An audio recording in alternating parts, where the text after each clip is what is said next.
அனைவருக்கும் இனிய காலை வணக்கம். எல்லோரும் எப்படி இருக்கீங்க? இன்றைக்கி பாருங்கள், காலையிலே சோறு பொங்கி குழம்பு வச்சு சாம்பார் வச்சாச்சு.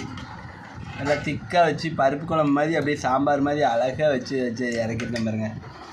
காலையிலே சோறு பொங்கி உருளைக்கிழங்கு சந்திருக்கு ரொம்ப பிடிக்கும், அதனால் அவனுக்கு நல்லா பொரித்து வச்சுருக்கேன். சந்திரு எப்படி இருக்கான் பாருங்கள். முகமுடிய கழட்டுமா? கழட்ட மாட்டியோ? கலட்டில் காமி.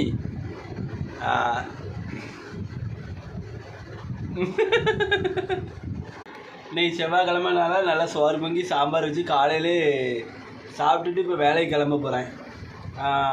எதுக்குன்னா, நம்ம காலையில் வந்து எதுக்கு சோறு பொங்கி குழம்பு வைக்கோம்னா, இட்லி தோசைலாம் செஞ்சு சாப்பிட்றதும் தப்பு இல்லை.